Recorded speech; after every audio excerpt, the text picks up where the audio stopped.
Good evening, everybody, and good Friday. And welcome to tonight's episode of A Flawed Man of God. I am your host, Stuart Davis, a deacon at a small church just outside of Richmond, Virginia. I am not a pastor. I'm not a biblical scholar. I have not been to seminary. I'm not trying to get you to join my church or donate to any special cause. What I'm here to do is talk about God, talk about Jesus, talk about the Holy Spirit, talk about the Bible, talk about Christianity, and talk about a wide variety of different topics, issues, and current events, and give you my takes on them. One that I think is reflective of the average Christian guy. I've been a Christian all my life, 40 years, non denominational Protestant.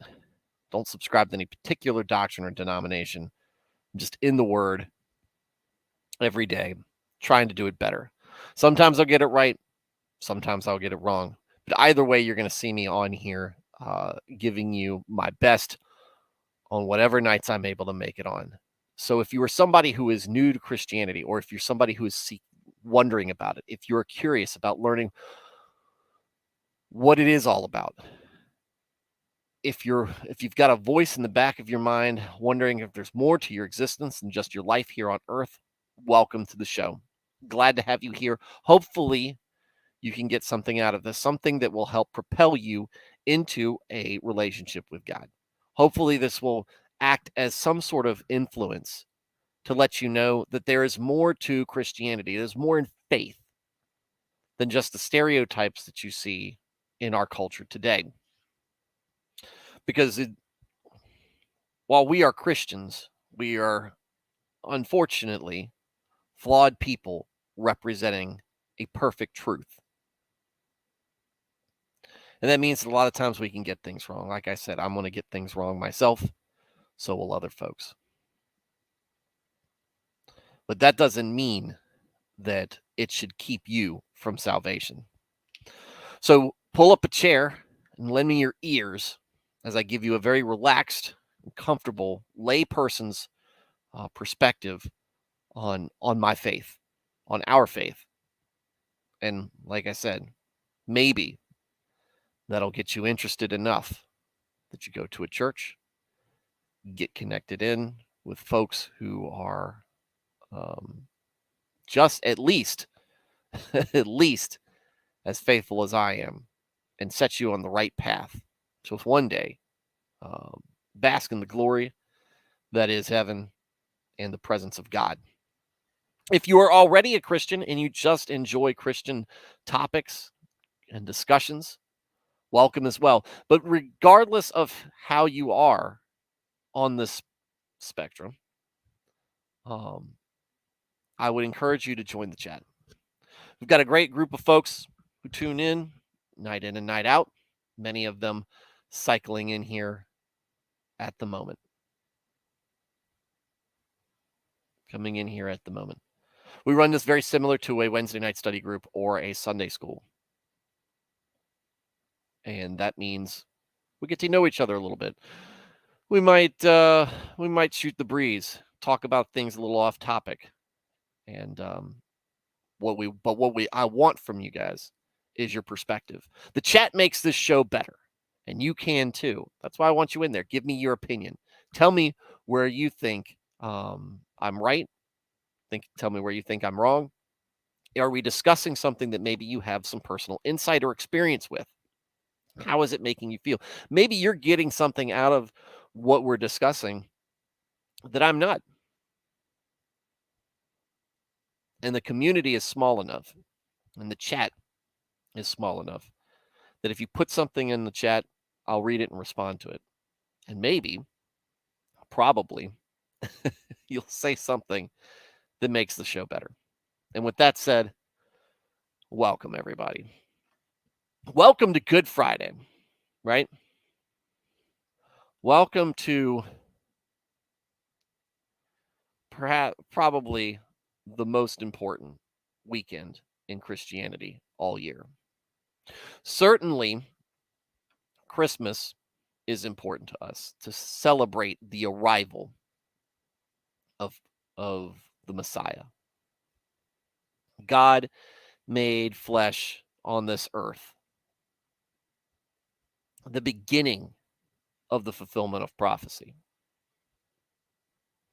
It's a sign of joy. It's a time of joy and celebration because something long anticipated and long foretold had finally begun with humble beginnings, and yet also with the fanfare of angels. But what we see on Good Friday and what ends up in Easter is what all the prophecy was surrounding, going all the way back to Genesis at the fall of Adam and Eve and their removal from paradise. There was something deeply wrong in our makeup as people. It's sin. And with that,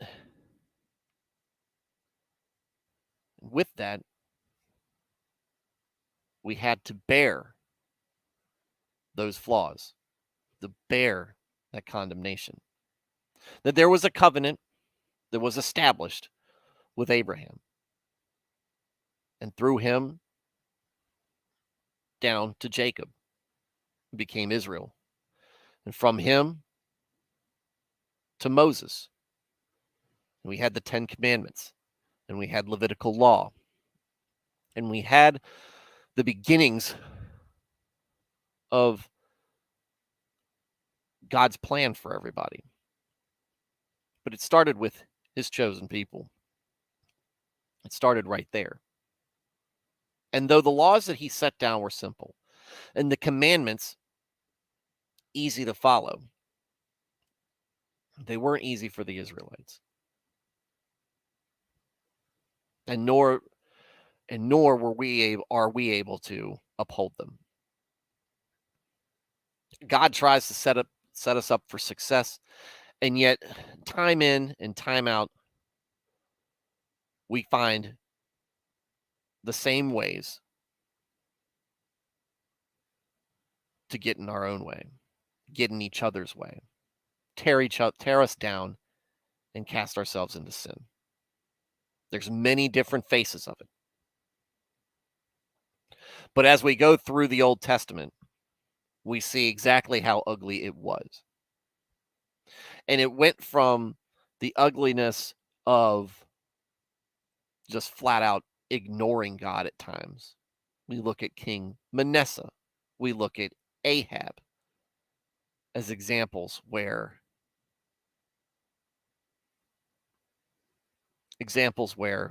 kings, those that the Israelites demanded, begged for, abandoned all illusions that they wanted to obey God. They did whatever they wanted to do. They did great evil and doomed the nations of Israel and Judah.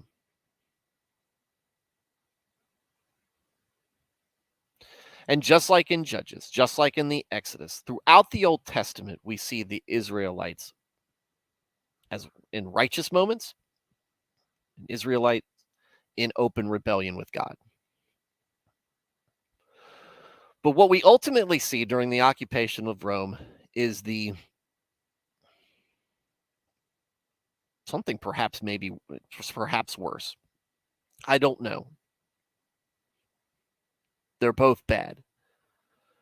But what we see with the occupation of Rome, or the occupation by the Romans, as the New Testament begins, as Jesus begins his ministry on earth, we have factions of the Israelites who became the Hebrew, who became the Jewish people. Factions of them had decided to use God's law as a club, as a way to chain people down in tyranny.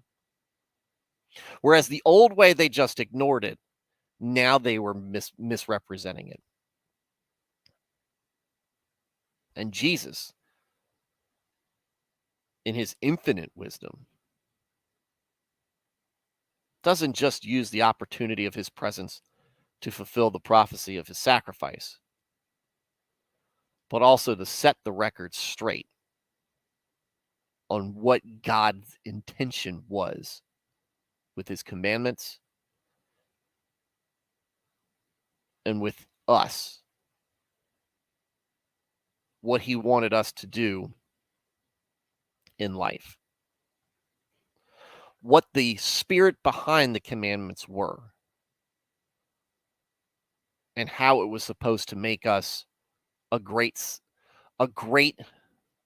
people, a great family. And yet somehow we had twisted it into a way of controlling our fellow man.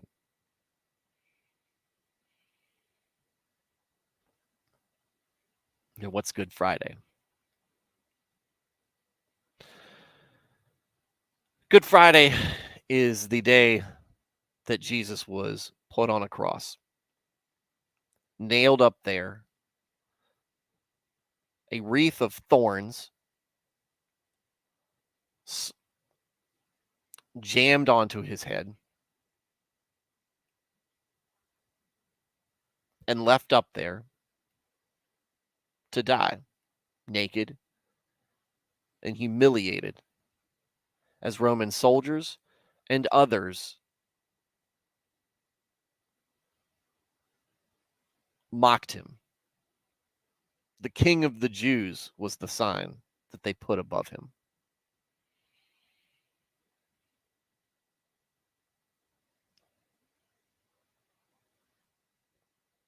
It was an ugly scene.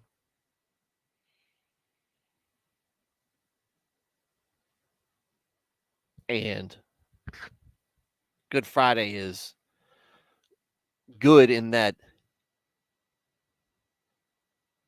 the sacrifice was made,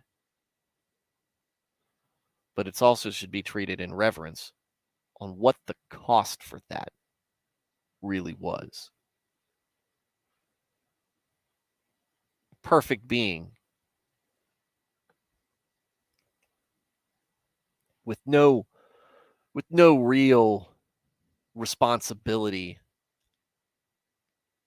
to stick his own neck out for our benefit. But not only did he care about us, he cared about us so much that he would endure this.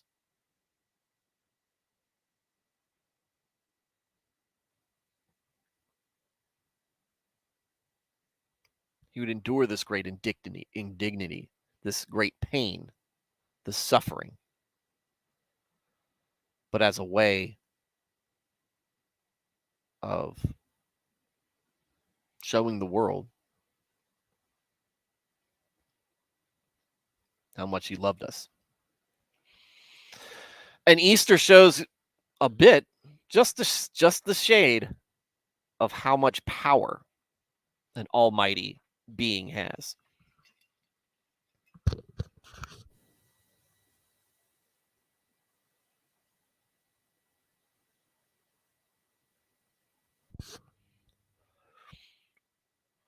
Jesus came out of the tomb saying, "What a time to be alive."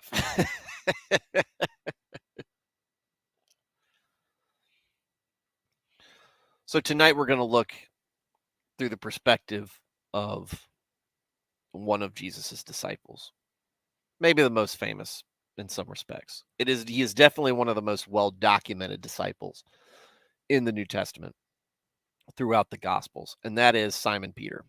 Saint Peter to some, definitely somebody we all should hold with high esteem and honor. Let's try to put ourselves in the perspective of somebody who is a disciple, and we'll try to use Peter. We'll use Peter's perspective. Peter, I find, is somebody that I relate to a lot, specifically in some of his actions. I feel like he's relatable to a lot of people. And maybe that's why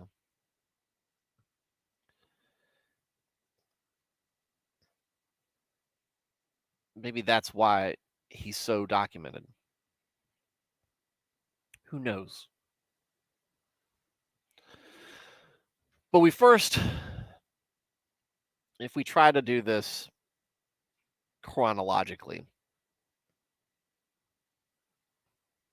disciples start to follow Jesus.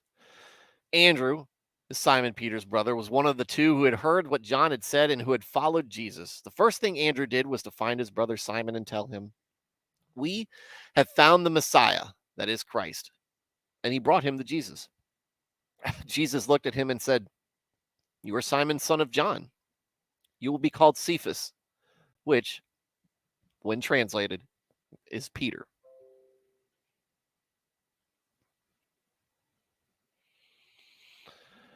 One day, Jesus was standing by the lake of Gennesaret.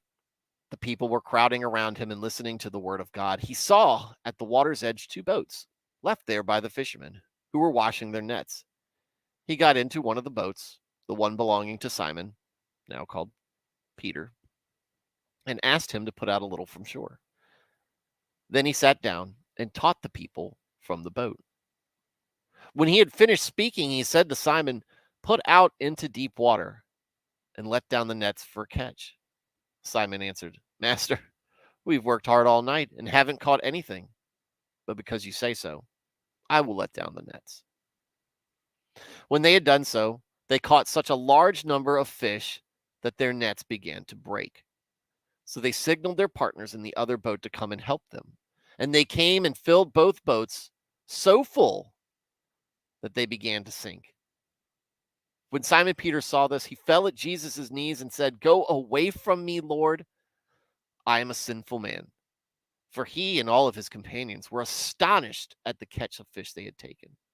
And so were James and John, the sons of Zebedee, Simon's partners. Then Jesus said to Simon, "Don't be afraid. From now on, you will fish for people." So they pulled their boats up on the shore, left everything, and followed him. First meeting of Jesus and John is not John, Jesus and Peter, is noteworthy in the fact that Jesus just goes, "Your name's Simon? Yeah, you look like a Peter to me." There we go. But he was supposed to be the Messiah, right? And Simon's brother had told him this. But here, out on the boat, seems to be the real point in which Peter decides, oh, he's the real thing.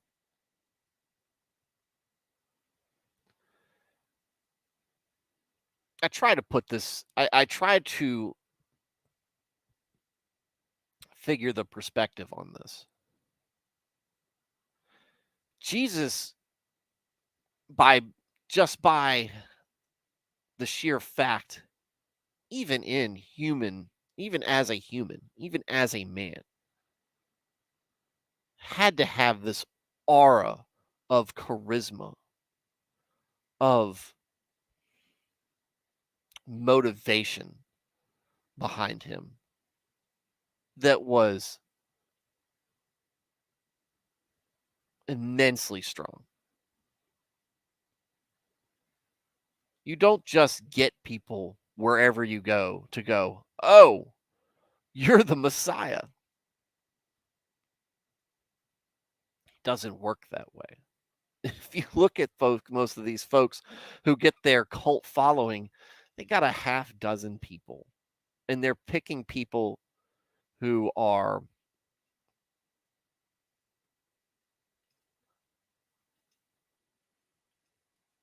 on their own.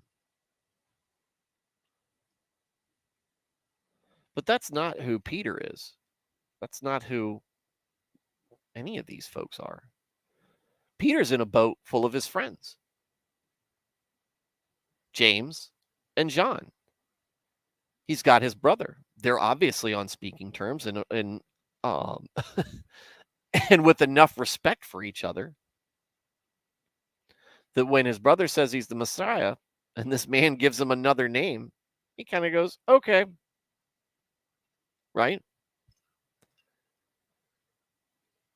When this happens, it's not just Simon who believes, it's James and John as well. They all get up. He didn't just find somebody all by themselves with um, nobody to depend on, searching for answers and say, hey, I got a job for you. No, he performs a miracle, gets on the boat, put your lines down. There's nothing out here. We've been fishing out here all along. I'm a fisherman by trade. I know when there's fish and when there's not fish. But because you asked, because it's you, because you say so, I'm going to do it. There's at least a little bit of faith there. And what he pulls up is a catch so amazingly large, they go into immediate retirement. They need help from another boat. And Jesus said to Simon, don't be afraid. From now on, you will fish for people. Basically saying, this is the retirement, right? You're no longer a fisherman. You're a fisher of men. And they immediately they get their stuff and they leave. Like I said, the power of Jesus is in every word he spoke and every action he made and every moment of silence from him.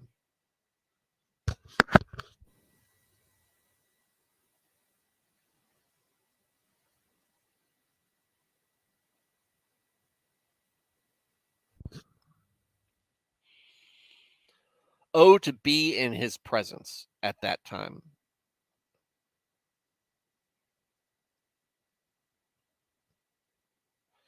He didn't release an album like the Beatles and have women flocking to him wherever he went. No, he performed miracles and had throngs of everybody coming to see him. And what did he do? Perform more miracles. And Simon is right by his side. Simon and Jesus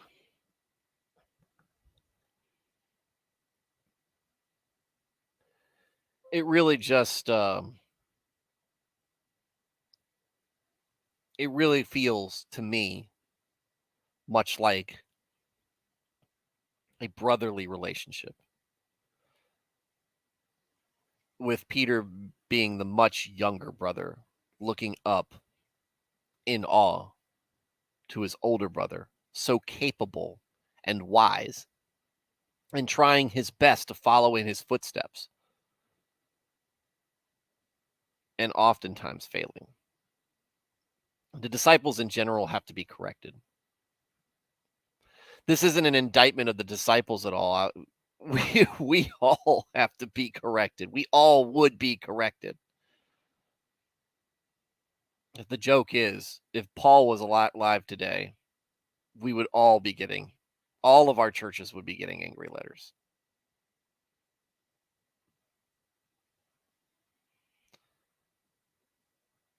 Peter loved Jesus because of who he believed he was and what he saw.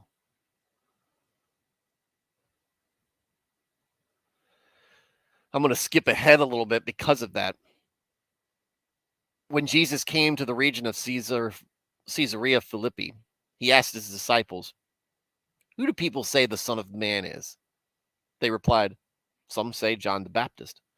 Others say Elijah, and still others, Jeremiah or one of his prophets. But what about you, he asked. Who do you say I am? Simon Peter answered, You are the Messiah, the Son of the living God. But Jesus replied, Blessed are you, Simon, son of Jonah, for this was not revealed to you by flesh and blood, but by my Father in heaven. And I tell you that you are Peter, and on this rock I will build my church, and the gates of Hades will not overcome it.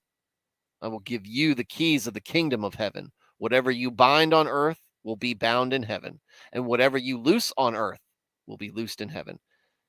And then he ordered his disciples not to tell anyone he was the Messiah. Nat, this isn't a share screen issue because I'm bouncing around. I'm going to be bouncing around with different tabs, and that's just going to be too difficult.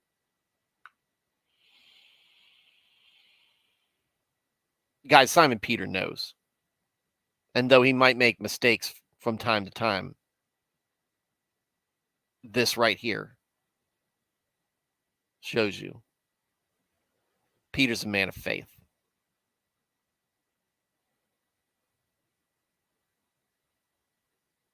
The same faith that David took with him when he went to go face Goliath. Peter has it. At least he thinks he does.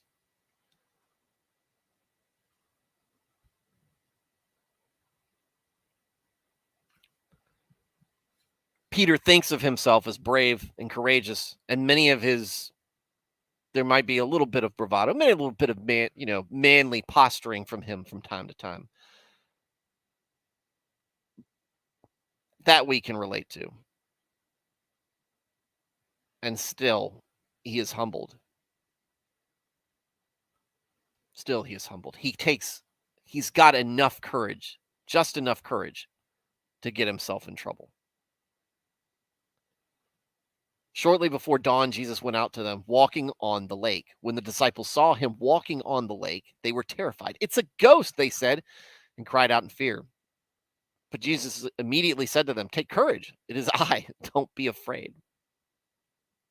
Lord, if it's you, Peter replied, tell me to come to you on the water. Come, he said. Then Peter got down out of the boat, walked on the water, and came toward Jesus. But when he saw the wind, he was afraid and began to sink, cried out, Lord, save me. Immediately, Jesus reached out his hand and caught him. You of little faith, he said, why did you doubt? When they climbed into the boat, the wind died down, and those who were in the boat worshipped him, saying, Truly, you are the Son of God.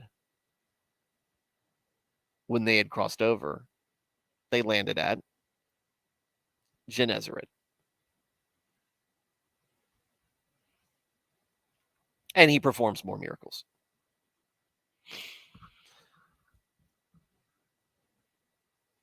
Again, sometimes we think we got it all under control. And all it takes is one moment, one humbling moment to remind us that we're not quite as great as sometimes we envision ourselves to be. But again, Peter took the first step, got out there, and he struggled. How is this not like us? How is this not like us? Wanting to have faith, wanting to take those first steps, getting out there, and then struggling. We don't save ourselves. Just like Peter, we need Jesus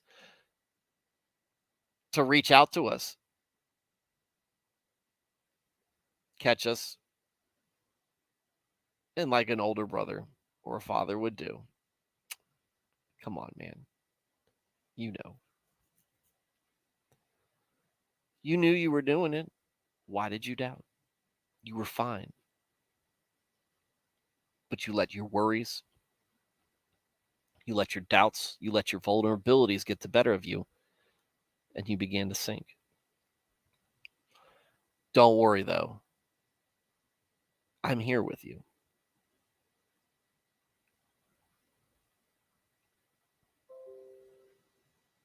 I wish Brave would stop making so much noise.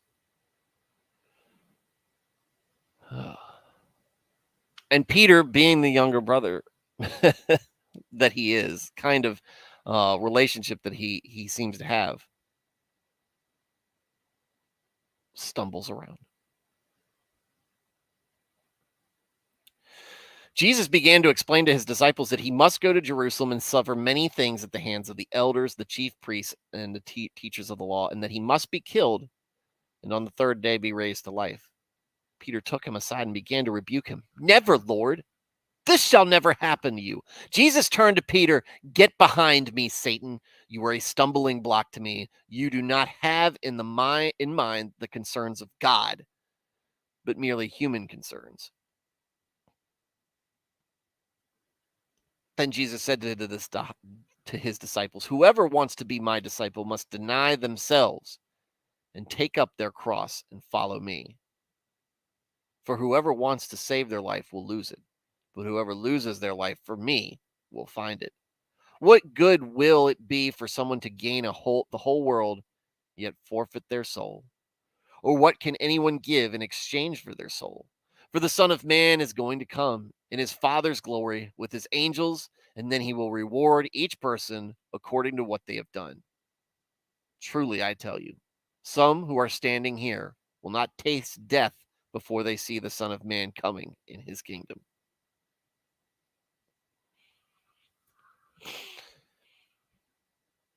Peter doesn't want to hear about Jesus dying. He loves Jesus.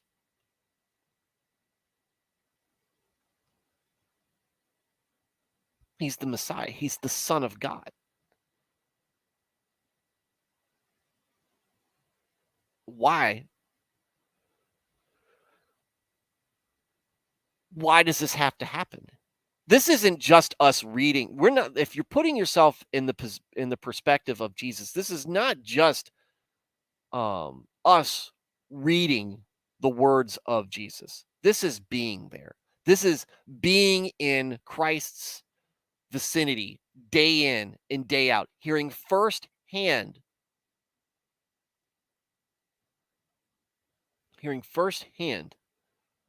the parables and the wisdom and learning the lessons and seeing God in action, seeing the love and learning the truth of what is intended by God for us, and seeing himself screw it up, his fellow disciples screw it up, and all the other people around him screw it up, and yet still loved. And on the other side, the men that he was taught to respect, the men he was taught were the arbiters of God's commands and will. He saw them put in their place. He saw them rebuked by the Messiah.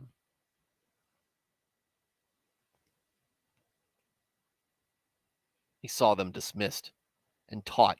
And he saw some of them listen, and many just get angry at him.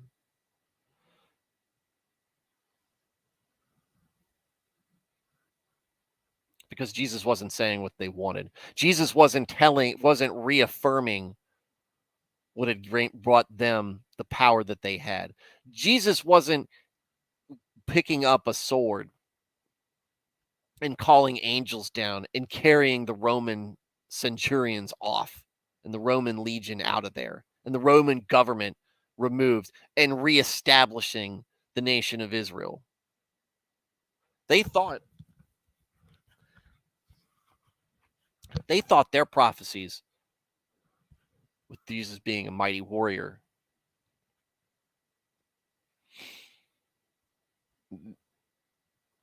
had a human aspect to it. And they didn't realize is what he had come to conquer was sin.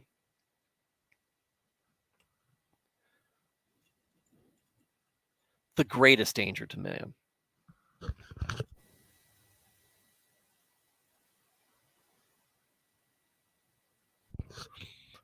More dangerous than all of Caesar's legions.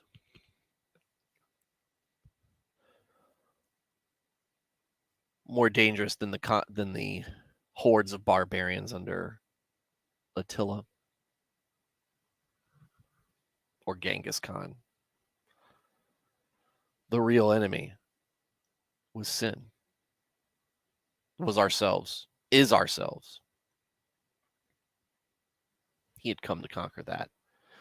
But they had not figured that out yet. It didn't occur to them that the things that they had imagined in their own mind might not actually be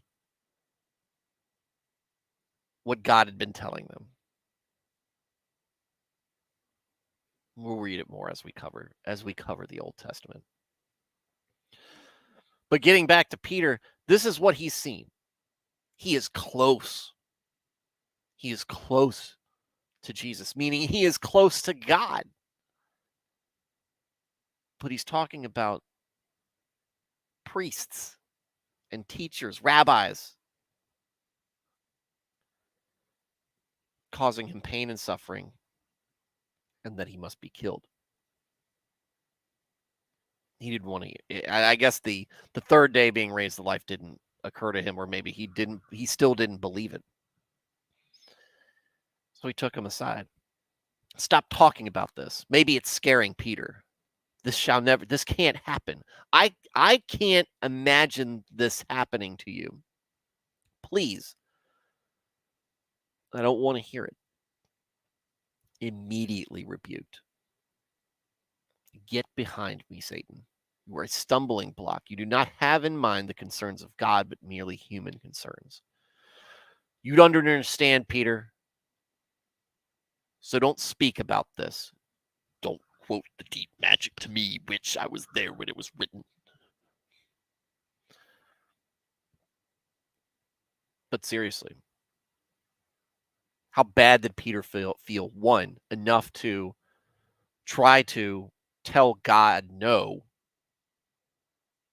And then how did he feel after being rebuked? He probably listened. Because Peter looked up to Jesus.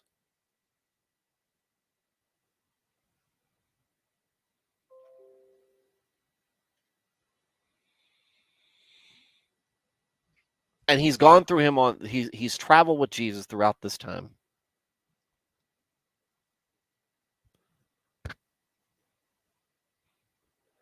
And then ultimately we reach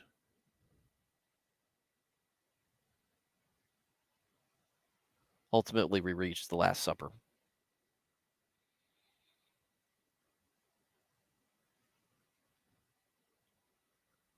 And he took a cup, and when he had given thanks, he gave it to them, saying, "Drink from it, all of you. This is my blood of the covenant, which is poured out for many for the forgiveness of sins. I tell you, I will not drink from this fruit of the vine from now until the day when I drink it new with you in my Father's kingdom." And when they had sung a hymn, they went out to the Mount of Olives. Then Jesus told them, "This very night you will all fall away on account of me.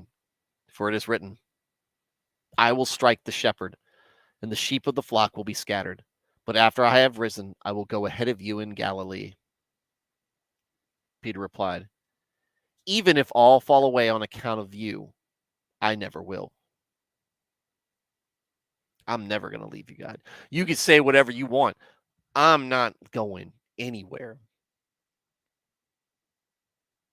Because Peter feels firm in his faith, in his love, in his dedication, in his loyalty to God. He's shown it. And he has traveled with this man, and he knows how deeply he feels about him. Truly I tell you, Jesus answered, this very night, before the rooster crows, you will disown me 3 times. But Peter declared, even if I have to die with you, I will never disown you.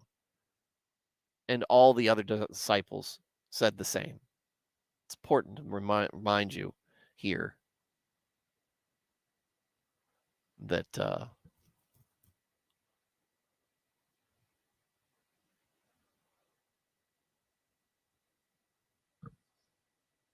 it's important to remind you here that Peter's not the only one with these feelings. All of the disciples feel this way.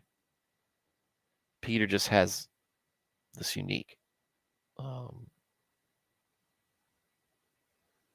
just kind of this just unique mention, honorable mention in the thing. I'm telling you guys, I'm not sharing the screen right now because I'm bouncing all around scripture. I'm bouncing all around the gospels.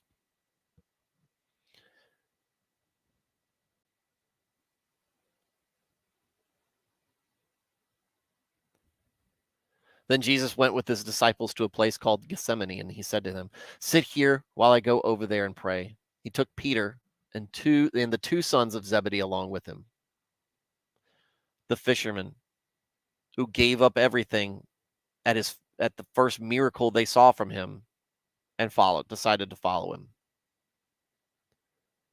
And he began to be sorrowful and troubled. Then he said to them, my soul is overwhelmed with sorrow to the point of death. Stay here and keep watch with me.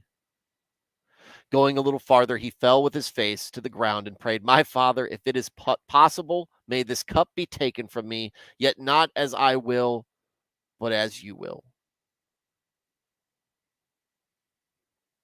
Then he returned to his disciples and found them sleeping. Couldn't you men keep watch with me for 1 hour? He asked Peter. Watch and pray so that you will not fall into temptation. The spirit is willing, but the flesh is weak.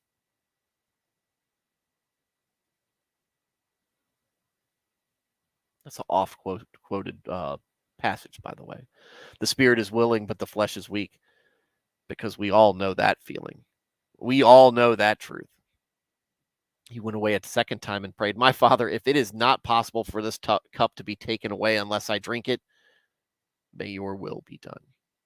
When he came back, he again found them sleeping because their eyes were heavy. So he left them and went away once more and prayed the 3rd time, saying the same thing. Then he returned to the disciples and said to them, are you still sleeping and resting? Look, the hour has come, and the Son of Man is delivered into the hands of sinners.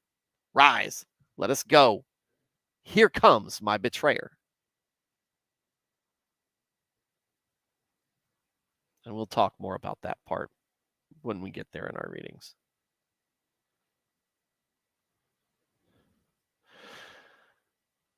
Peter's out there, maybe for the first time, really seeing Jesus in a vulnerable place. Jesus knows what's happening, what is going to be done to him, what he's going to have to see. And I don't think, though I do not know, I don't think maybe he's afraid of the pain, because the pain is temporary. He's an eternal being. The pain of being nailed to the cross, or maybe even the humiliation of being executed by mortals who hate him, but maybe for taking on all of the sin, all of the slime, the filth and detestable film that we humans leave in our wake, being for eons before him and eons afterwards.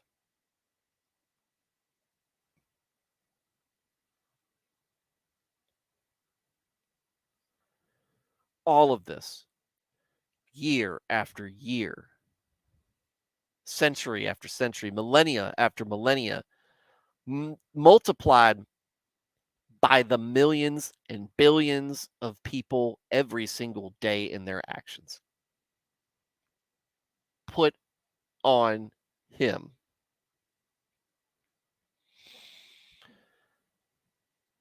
Sin is detestable to God.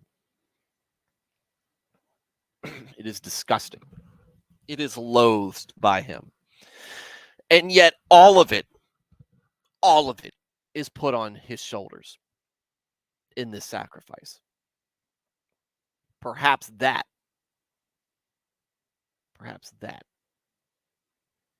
is what bothers him. But again, I'm not him. I do not know, but it would make sense to me.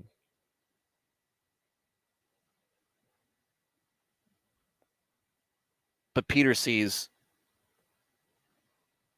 this man that he knows is the Messiah upset. I think that would put us in a really weird place. I'm not sure if I could sleep personally. I don't know how they did it, but maybe they did a lot of things. So he was probably just worn out.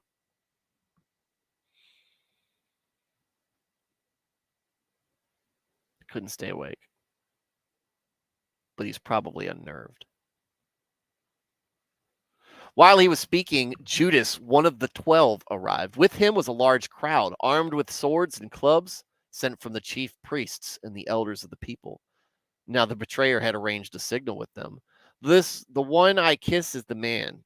Arrest him. Going at once to Jesus, Judas said, "Greetings, Rabbi," then kissed him. And Jesus replied, "Do what you came for, friend." Then the men stepped forward, seized Jesus, and arrested him. With that, one of Jesus' companions reached for his sword, drew it out, and struck the servant of the high priest, cutting off his ear. That's Peter, by the way. That's Peter. As a man who wants to defend himself, his family, his friends, nothing seems more appropriate to me in that moment. Who do you think you are? Standing up to God, standing up to the Messiah. This is the culmination of prophecy. And more than that, this is my friend. Who do you think you are? You want to arrest him? Cold, dead hands. Grab a sword and start swinging. Cut off the ear. Put your sword back in its place, Jesus said to him. For all who draw the sword will die by the sword. Do you think I cannot call on my Father, and he will at once put at my disposal more than 12 legions of angels? But then how would the scriptures be fulfilled that say it must happen in this way? In that last hour, Jesus said to the crowd, "Am I leading a rebellion that you have come out with swords and clubs to capture me? Every day I sat in the temple courts teaching, and you did not arrest me. But this has all taken place that the writings of the prophets might be fulfilled." Then all the disciples deserted him and fled. Maybe they knew what was coming. Maybe it became a riot and the disciples lost heart and left. There's a lot of raw emotions flowing at this point. Peter, trying to defend his Messiah, is told not to, and then once again reminded. He is reminded, "Behind me, Satan. You don't know what is in my designs. You're worried about your worries, and that's not me."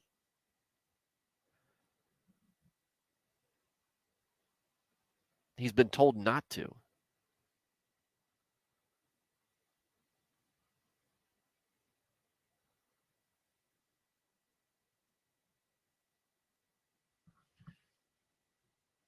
What do I need to be here? What can I do here? And what am I supposed to do? Sit here and watch them arrest the Messiah? Watch them possibly tear him apart right here and now? This is probably going through the minds of most, if not all, of the disciples. The disciples deserted him and fled. They didn't know what to do. And Peter is probably being haunted by the reminder that does not know what is best for everybody. He does not know what is best for Jesus. And that Jesus has the power to end it all at the snap of his fingers, at a thought. The whole landscape becomes a wasteland because someone dare to defy him. That's the power, right? At will.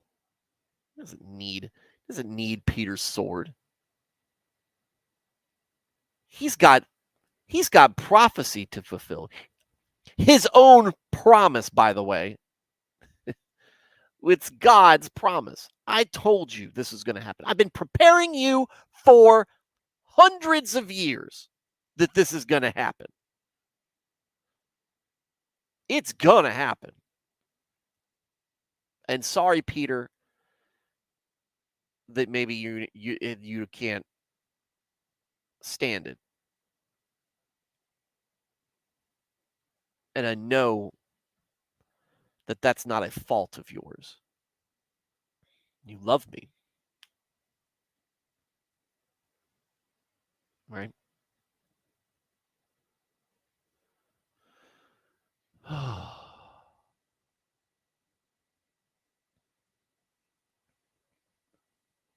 Now Peter was sitting out in the courtyard, and a servant girl came to him. You also were with Jesus of Galilee, she said. But he denied it before them all. Here, let me back up this a little bit. This is Jesus at the Sanhedrin.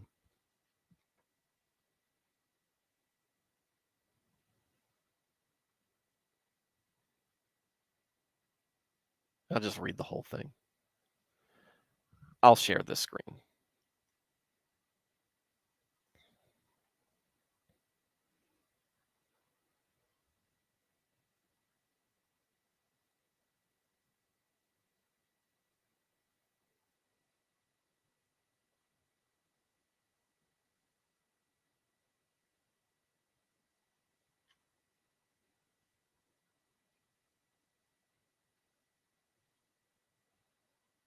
Those who had arrested Jesus took him to Caiaphas, the high priest, where the teachers of the law and the elders had assembled, but Peter followed him at a distance. Right up to the courtyard of the high priest, he entered and sat down with the guards to see the outcome. Peter's scared. Peter's ashamed. Peter is confused and at a loss, probably. But he's still hovering around. He's still orbiting. The chief priests and the whole Sanhedrin were looking for false evidence against Jesus so that they could put him to death. But they did not find any, though many false witnesses came forward. Finally, two came forward and declared, "This fellow said, I am able to destroy the temple of God and rebuild it in 3 days." Then the high priest stood up and said to Jesus, "Are you not going to answer? What is this testimony that these men are bringing against you?" But Jesus remained silent. The high priest said to him, "I charge you under oath by the living God. Tell us if you are the Messiah, the Son of God." "You have said so," Jesus replied.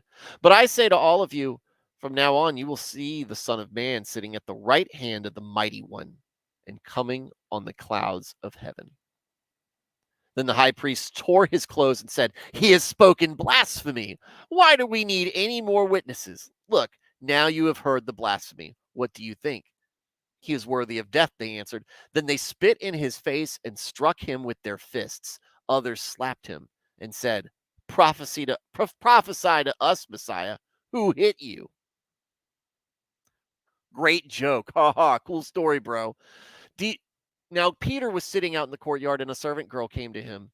"You also were with Jesus of Galilee," she said. But he had denied it before them all. I don't know what you're talking about, he said. Then he went out he went out onto the gateway where another servant girl saw him and said to the people there, "This fellow was with Jesus of Nazareth." He denied it again with an oath. "I don't know the man." After a little while, those standing there went up to Peter and said, "Surely you are one of them. Your accent gives you away." Then he began to call down curses and he swore to him, "I don't know this man." Immediately a rooster crowed. Then Peter remembered the word Jesus had spoken. "Before the rooster crows, you will disown me 3 times." And he went outside and wept bitterly. Peter's been unmanned by his own actions. And not only that, he knows Jesus knows. He knows and he feels like a failure. Because who wouldn't feel like a failure? All this bravado, all this, I'm never going to leave you, God. I've got your back. No, if everybody leaves, I'm still here. What did he do when he saw them spit in his face and struck him with their fists, slap him, and taunt him? I don't know what you're talking about. I don't know the man. Cursing in anger, I don't know the man. 3 times denied, as Jesus said he would. How low and how loathsome of a person would you feel? We hear stories about folks in shootings or in the Middle East or in totalitarian governments.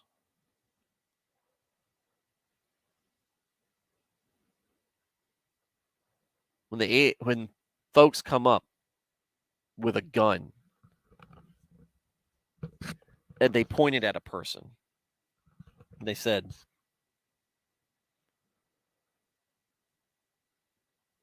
"If you say you're a Christian, I'm going to kill you." And they don't deny. And it costs them their life. How many videos have we seen of Christians beheaded? How many stories like this have we heard? How many stories have we not heard of missionaries in dangerous places who go openly and knowingly to places where they are desperately needed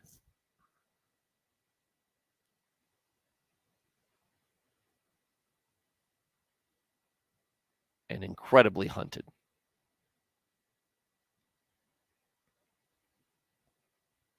What did Peter do? Peter, the rock, right? He's the rock on which the church will be built. Really? Because all I'm seeing right now is 3 denials. This is probably what is going through Peter's mind when he is weeping bitterly. He's thinking about Daniel. He's thinking about David. He's thinking of Meshach, Shadrach, and Abednego. He's thinking of Jacob.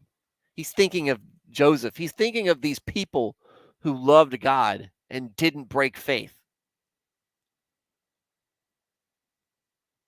even faced with persecution and death. Maybe none so more than Daniel, Meshach, Shadrach, and Abednego. David wasn't afraid. He was standing before a freaking unit of Goliath, a walking, talking death machine. David laughed at him. Bring it on. Not Peter. No, Peter runs away. No, Peter denies his Messiah. No, Peter, who knows so much, who's so aware, who's so righteous, can't stand on his own 2 feet, can't stand behind his God. What faith? He went outside and wept bitterly. This was Jesus. This was your man.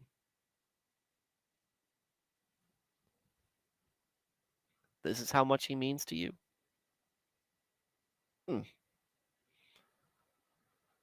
Whew.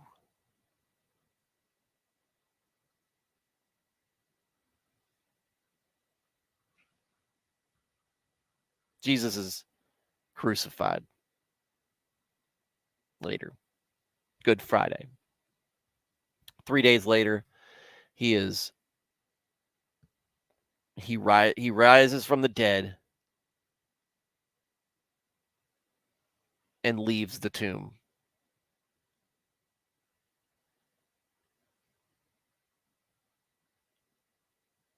Afterward, Jesus appeared again to his disciples by the Sea of Galilee.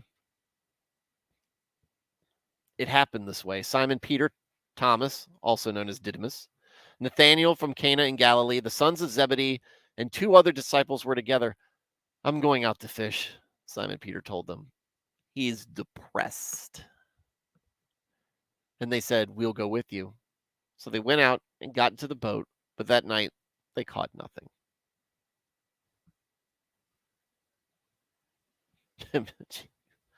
Peter's like, of course I caught nothing. I'm not worthy to catch anything. God is surely punishing me in the small ways that he can because I deserve it.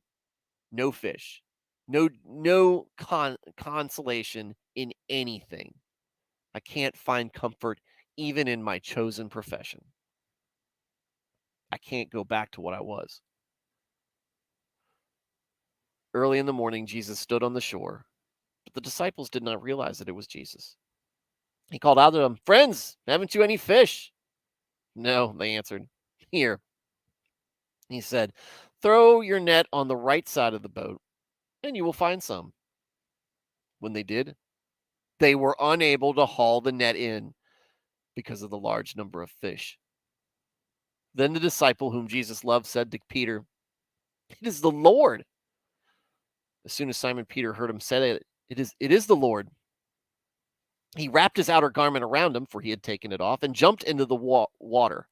The other disciples followed in the boat, towing the net full of fish, for they were not far from shore, about 100 yards. When they landed, they saw a fire of burning coals there with fish on it and some bread. Jesus said to them, bring some of the fish you have just caught. So Simon Peter climbed back into the boat and dragged the net ashore. It was full of large fish, 153, but even with so many, the net was not torn. Jesus said to them, come, have some breakfast. None of the disciples dared to ask him, who are you? They knew it was the Lord. Jesus came, took the bread, and gave it to them, and did the same with the fish. This was now the 3rd time Jesus appeared to his disciples after he was raised from the dead. When they had finished eating, Jesus said to Simon Peter, who's probably, imagine being Peter, all the things he said, all the, like I said, the bravado, I'm never going to leave you, the promises. No, you won't. You'll leave and you'll deny me 3 times. Jesus has been crucified and now his back. He probably feels like the worst person on the planet. He feels like absolute dog manure. And he's probably sitting over there, a shell of his former self. When they had finished eating, Jesus said to Simon Peter, Simon, son of John, do you love me more than these? Yes, my Lord, he said. You know that I love you. Jesus said, feed my lambs. Again, Jesus said, Simon, son of John, do you love me? He answered, Yes, Lord, you know that I love you. Jesus said, Take care of my sheep. The third time he said to him, Simon, son of John, do you love me? Peter was hurt because Jesus asked him the third time, Do you love me? He said, Lord, you know all things. You know that I love you. Jesus said, Feed my sheep. Very truly, I tell you, when you were younger, you dressed yourself and went where you wanted. But when you are old, you will stretch out your hands, and someone else will dress you and lead you where you do not want to go. Jesus said this to indicate the kind of death by which Peter would glorify God. Then he said to him, Follow me.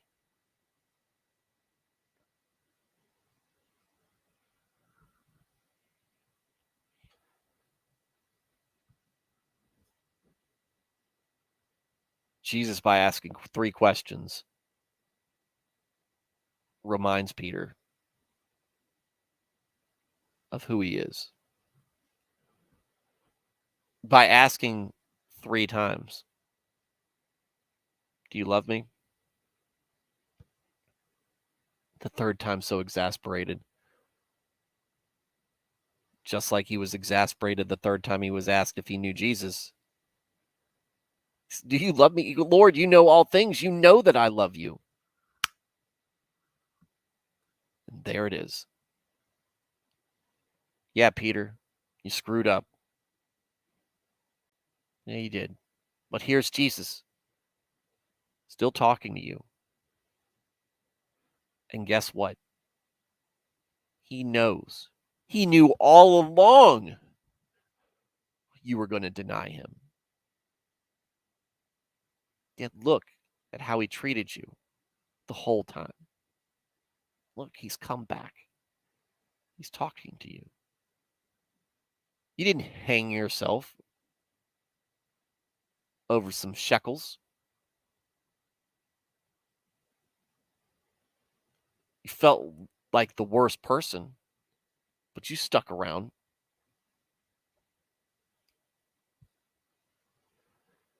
And there you have it. Jesus knows. I know you care about me. I know you care about me, Peter. I need you to care about my people. I need you to care about these folks. I need you to remember who you are. Feed my lambs. Take care of my sheep. Feed my sheep. Follow me. Jesus later ascends into heaven. The Great Commission is given, and disciples become apostles, I guess, out to spread the gospel.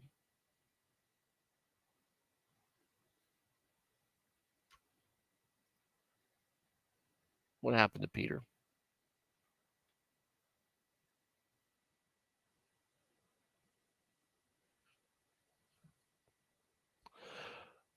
Imagine being Peter.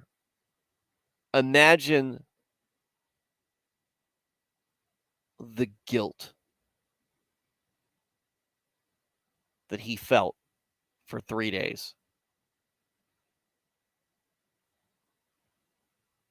Imagine that weight on you.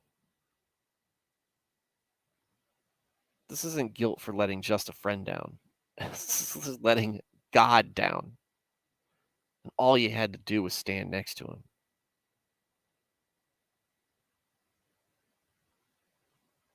A thief on a cross stood next to God and died, but he didn't. And yet here he is, days afterwards, being forgiven by this very person, this very God. The emotional roller coaster has to be unbelievable.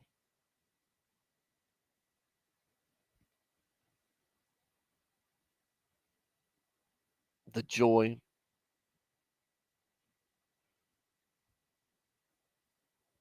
the depression, everything.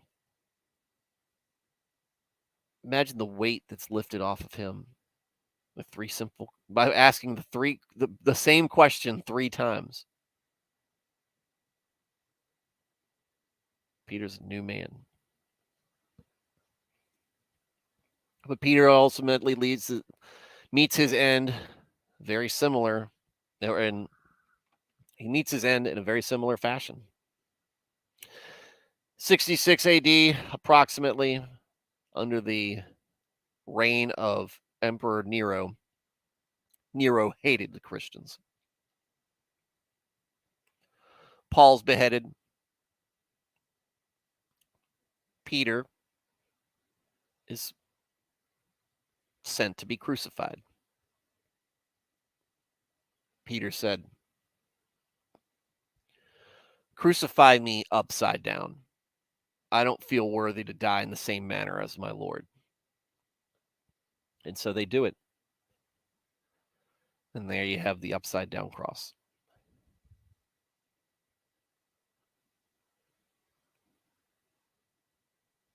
That's how Peter met his end. On this earth.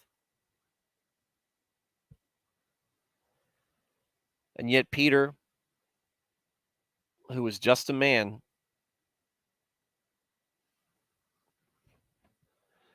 Peter, who is confronted in a very real way several times, in one very great way, with his own failings and shortcomings.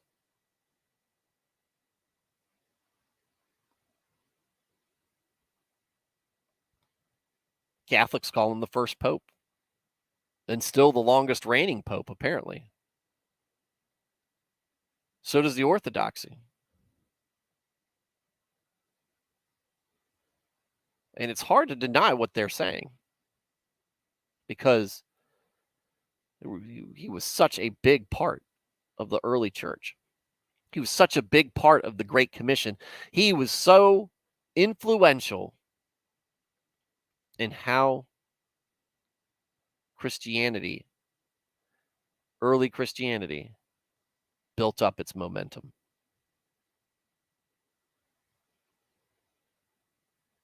And perhaps it was an honor to meet his end the same way that Jesus did.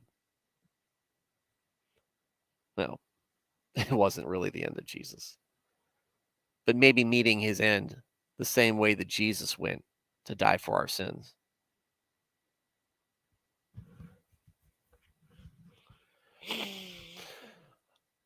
As y'all study Peter, I'd like you guys to just remember this, okay? Peter goes through the ringer, mostly for himself.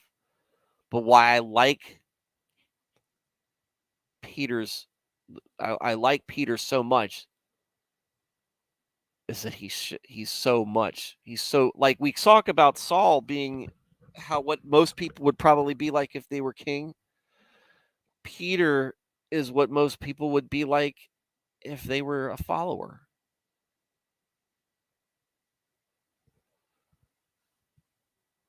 Be a follower. Be a king.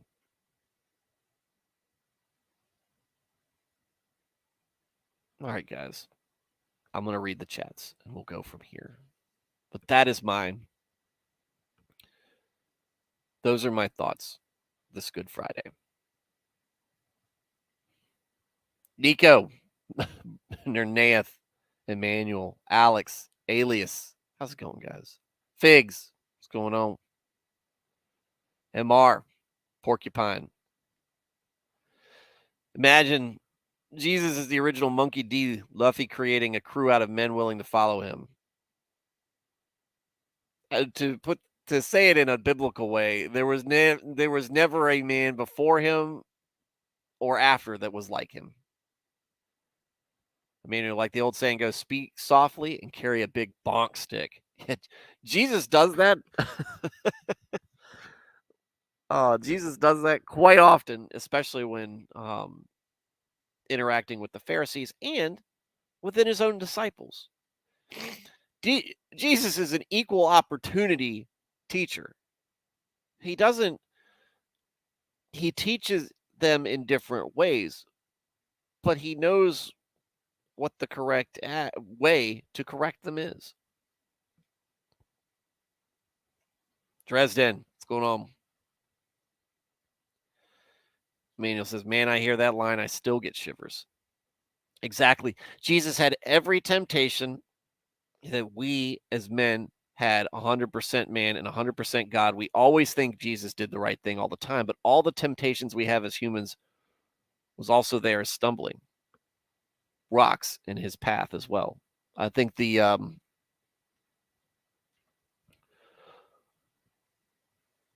40 days in the wilderness and it's the temptation of Satan. The temptation of Satan got man into his mess. Jesus showed that he shouldn't have, not that he couldn't have. And yes, Judas was there for part of this, Memar. But I saw that Nernath answered that. Emmanuel, man, Judas did Jesus dirty. Man, and Jesus was ready for it. I mean, he knew. He knew. He says, he goes, one of you guys will betray me. Everybody denies it. He knows. He knows. Nernath, a small Roman legion was 2,000 soldiers, could be as high as 6,000. So Jesus could have had 24,000 to 72,000 angels, but he still went through with it. I mean, again, the temptation, this is no different from the temptation of Satan, except for while Jesus is not afraid of falling onto the ground and dying from a cliff, he is loath to look forward to being drenched in the sin of mankind. Satan knows that. He revels in that. And yet, he still loses. Emmanuel said, I don't blame Peter and the disciples ready to fight and lead war. It's crazy how much discipline it took not to fight. It only took one rebuke from Jesus. Only took one rebuke from Jesus. And he didn't have warriors. Peter was a man who with a fiery temper. But Peter wasn't a warrior. Peter was a fisherman. He was kind of a fud. It kind of comes across like kind of a fud. Yeah, I'm gonna do something. I'm gonna do something right now. I'm gonna do. Okay, really? No. Okay. You know, the maturation of Peter between this is one to keep note of. It wasn't the discipline. It was, well, I guess it was the discipline to listen to God. But a rebuke from Jesus was always taken seriously by the disciples. And a reminder that, again, guys, I've been telling you this. It has to happen. And I don't think they want to be around for it. Who would? Who wants to be there? More, I agree. Peter was not a bad person. Peter was not. Porcupine says it here. Peter's the everyman. He is the sinful, fearful human. Bingo. Wrap it up, guys. Here we go. The sinful, fearful human. He is the everyman.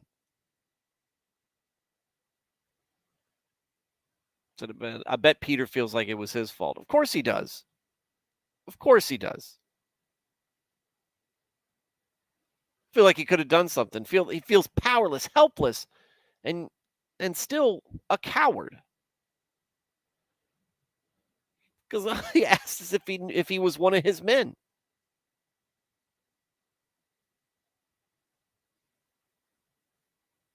Amazing.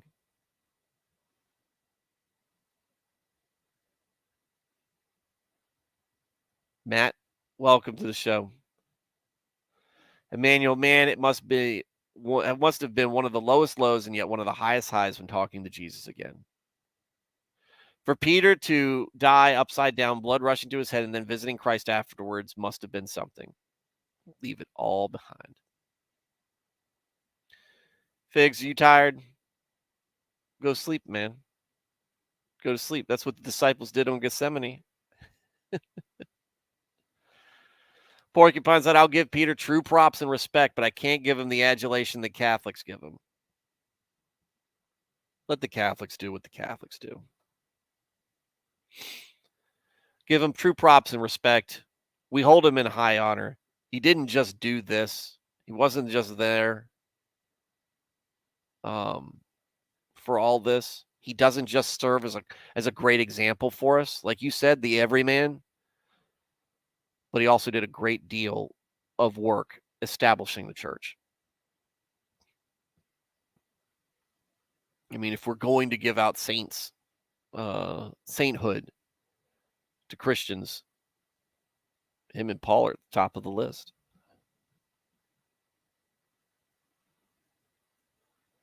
People always say that they want to lead a life like the disciples, yet don't want to live the hardships because that's the truest test of metal, dude. Being a missionary, it ain't for the faint of heart, guys. Even in places where it's relatively safe, it's hard life. But there are simple joys that come with it, and few missionaries will tell you that they regret any of it. But again, not for the faint of heart. Sean Bird, best show yet. Thanks. The goodest show yet, Sean. The goodest show for the goodest of Fridays. Thank you, sir. I'm glad I'm giving us. I'm glad I'm firing on all cylinders with this because I was worried that I was going to stumble through it. Yet God gives us grapes and helps us live another day to be ready to be molded by him. There you go, guys. Thanks, Sean. Hope you're doing well. It's always good to know. It's always good to hear some of the quiet listeners chime in and go, "Hey, man, doing great." It is. It really is. This is a good time, guys. Friday is somber in many ways because of what it represents. Easter is coming, guys, and I'm not going to be on the show for I'm not going to be on streaming on Sunday. But it is the day the Lord rose. The day the Lord proved the prophecies. I'm the Messiah. What are the Jewish leaders doing now? They're still waiting. They are still waiting. When's it going to happen, guys? It's been 2,000 years since Christ. It's been longer than that since all this stuff was going. Come on, man. What happened after that? Rome began to fall, began to convert to Christianity. You had Christian emperors at some points. And not long after that, the dominoes began to fall all over. Wherever Christianity spread to, the pagan gods fell down. Zeus. What? Who gives a crap? Odin? Whatever. You stupid woodland gods and goddesses, but the witches up in the Celtic and Gaelic locations are at. But old England, nobody cares about them. These are all cringe. These are all cringe and fringe theologies and religions for people these days. Valhalla. Blah, blah, blah. Nobody's doing that real stuff. Nobody knows.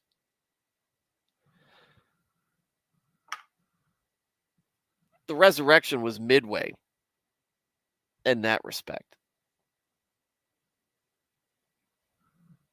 Turn the tide. And after that, the island hopping began.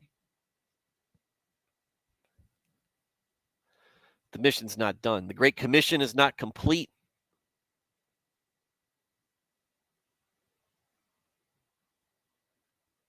We have not accomplished all of our tasks.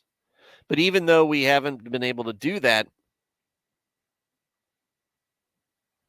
we can take stock in the fact that Jesus still loved us and loves us enough to endure what he has, to be our advocate, to be the alibi, to put his hand on our shoulder and say, this man's with me. This gal is with me. This child is with me.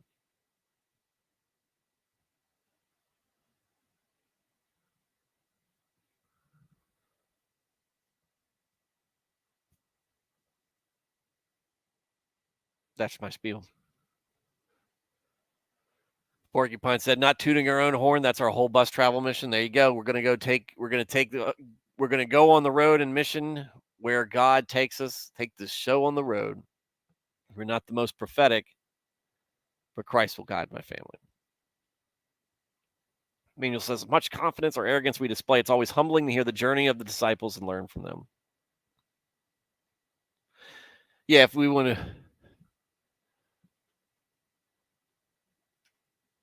go through the list, Peter's crucified upside down. Paul's beheaded by Nero. Andrew goes to the Soviet Union. No, it's not the Soviet Union then. Said to have been crucified there. In what manner, don't know. Thomas was pierced through with spears from 4 different soldiers. Philip was executed in Carthage, North Africa, I think.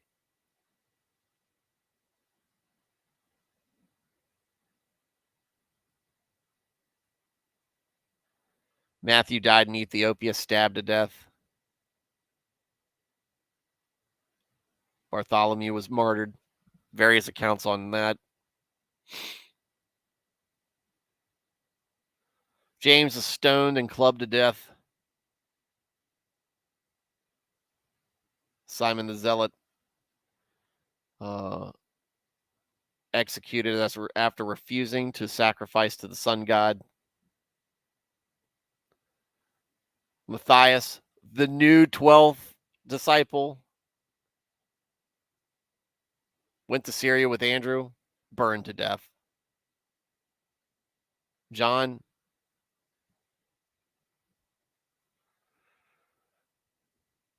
he was exiled to the island of Patmos. There he is credited with writing the last book of the New Testament, the Revelation.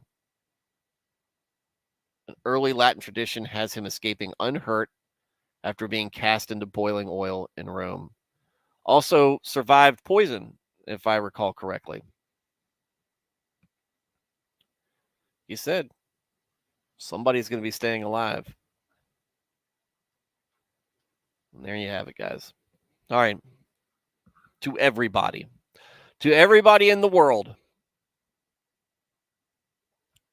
everybody there ever is, was, and ever will be, all you folks that Christ got on that cross and sacrificed for. Thank you, guys.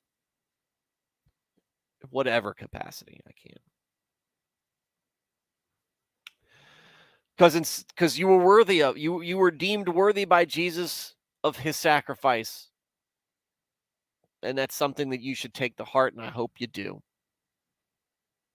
But his sacrifice, thank you to God, thank you to the Holy Spirit, thank you to Jesus Christ, my Messiah, for giving me what I have and allowing me to have something to go on mission for. and have this stream and have these topics to talk about, for existing, for my family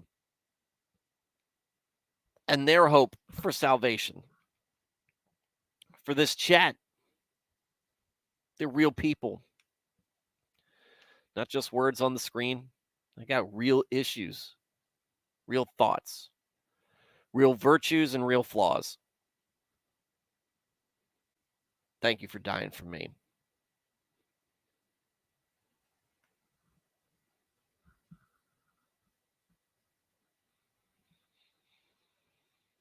Thank you for giving me more than just death to look forward to. And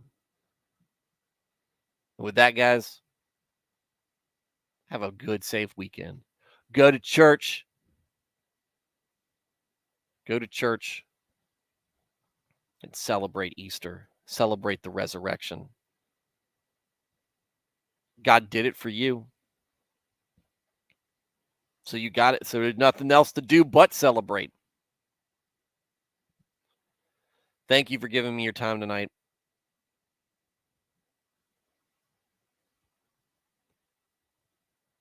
Have a good night. And God bless.